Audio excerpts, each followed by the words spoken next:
Twin forearm block is another block that's introduced to yellow belts. Sometimes it's a complicated one to learn for new yellow belts because they are used to pulling one hand back to the hip all the time while the other hand does its business. With the twin forearm block, like the twin knife hand block, you're moving both hands at the same time. So if you're having difficulty with this one, be patient with it because it's the hardest block for new yellow belts to learn.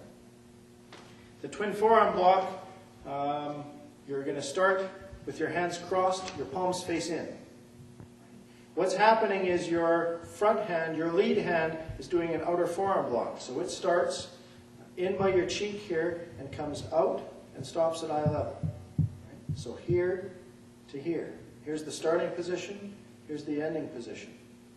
The trailing hand, the back hand, does a rising block, and it's going to protect you from an attack coming towards your head. So it starts here and blocks straight up.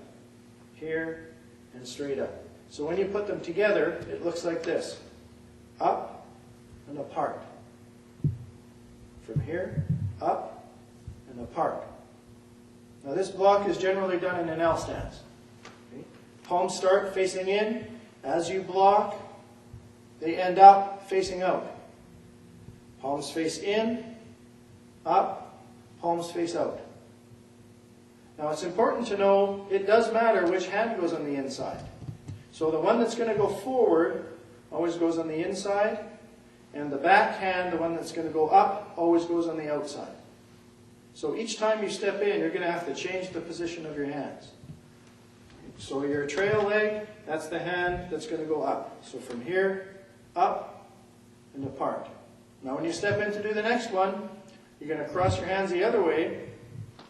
As I step in now, the left hand's on the outside because the left hand's in the back and it's the back arm. So it goes up, the right hand is going to come forward. I'll show you that again. From here, step in, and hands up and apart. Again, step in, hands up and apart. A couple of common errors with this move. This hand needs to stay eye level, so you don't want to be coming and changing your height. All right? It starts eye level, ends up eye level. Here to there, eye level, and you want to keep this wrist straight. This back hand is quite important that it stays even with the front of your head on a side profile.